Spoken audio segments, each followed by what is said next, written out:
दर्शकवृन्द नमस्कार। आजको यो भिडियोमा म तपाईहरुलाई मूल्य आम्दानी अनुपात र त्यसका आधारमा शेयरको वास्तविक मूल्य गणना गर्ने तरिका र शेयर किनबेच गर्ने निर्णयको बारेमा जानकारी दिन गइराखेको छु। मूल्य आम्दानी अनुपात भन्नाले कुनै पनि कम्पनीको शेयरको बजार मूल्यलाई त्यसको पछिल्लो प्रति शेयर आम्दानीले भाग गर्दा आउने अनुपातलाई जनाउँछ। मूल्य आम्दानी अनुपात शेयरको भ्यालुएसन गर्ने अथवा शेयर सस्तो या महँगो के छ भनेर निर्णय गर्ने या थाहा पाउने एउटा महत्त्वपूर्ण औजार या अनुपात पनि हो। मूल्य आम्दानी अनुपातको आधारमा शेयरको मूल्य निर्धारण गर्नको लागि मैले यहाँ प्राइम कमर्सियल बैंकको मूल्य आम्दानी अनुपातलाई आधार मानेको छु।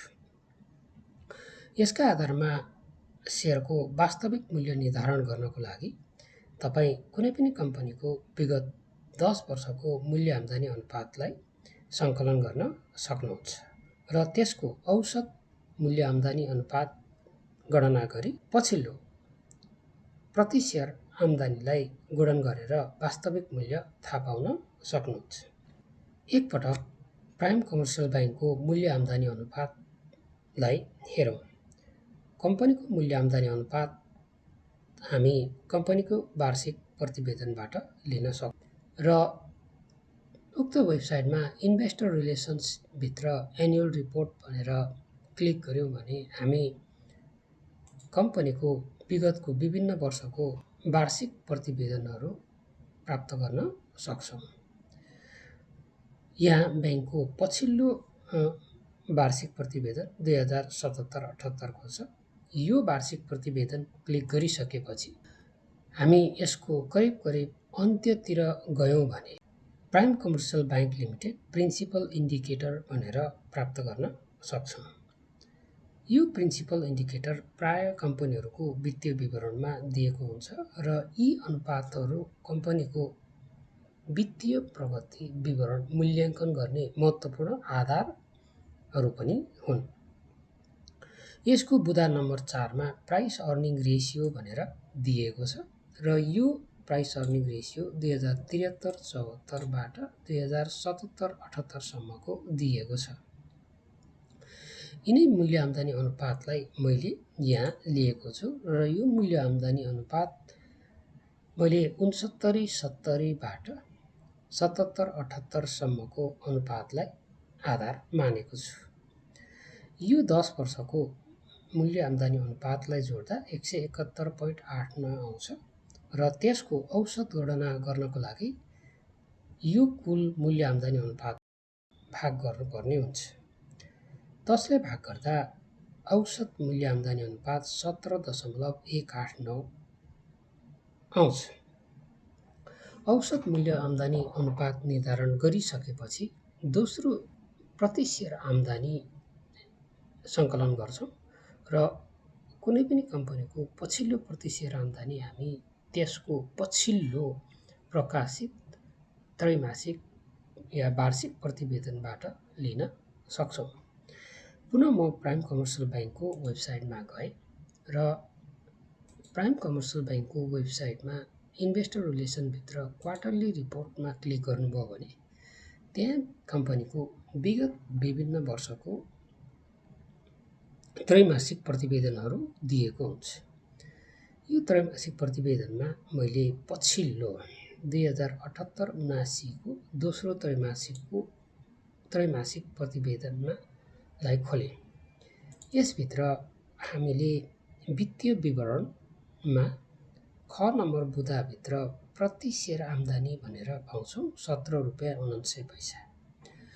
यो 6 महिनाको प्रतिवेदन भए पनि कम्पनीले यसरी 6 महिनाको प्रति शेयर आम्दानीलाई वार्षिकीकरण अथवा 1 वर्षको प्रति शेयर आम्दानीमा परिणत गरेको हुन्छ। त्यसैले यो 1 वर्षमा कम्पनीले कमाउन सक्ने प्रति शेयर आम्दानीको अनुमानित तथ्याङ्क हो। 17 रुपैयाँ 49 पैसाले कम्पनीको विगत 10 वर्षको औसत मूल्य आम्दानी अनुपात 17.189 लाई गुणन गर्दा 309 रुपियाँ 23 पैसा हुन आउँछ। यो 309 रुपियाँ 23 पैसाले के जनाउँछ भने अहिले यो ब्याङ्कको हुनुपर्ने वास्तविक मूल्य 309 रुपियाँ 23 पैसा वा त्यसको वरिपरि हो।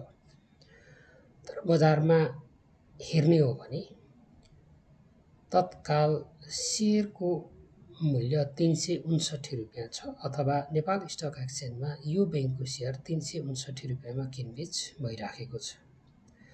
हुनुपर्ने 309, तर यो ब्याङ्कको सेयर मूल्य 50 रुपियाँले बढी मूल्यमा किनबेच भइराखेको छ।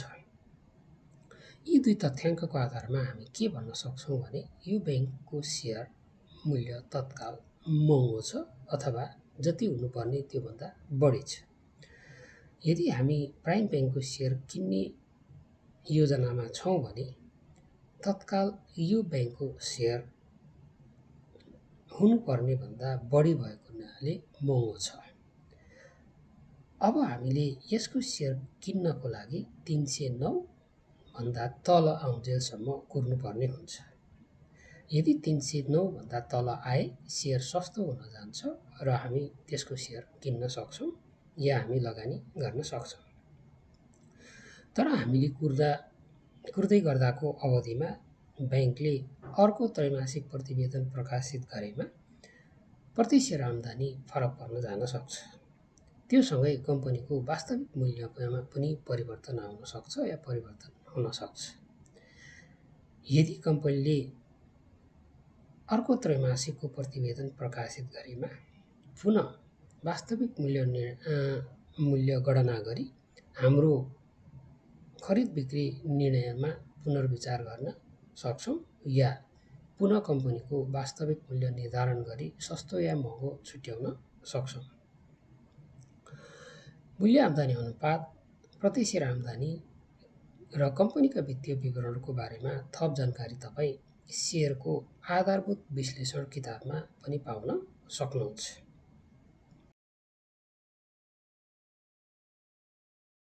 यो च्यानल सब्स्क्राइब गर्नुहोला, भिडियोमा कमेन्ट गर्नुहोला र थप जानकारी म दिँदै जानेछु। अहिलेलाई बिदा हुन्छु। धन्यवाद।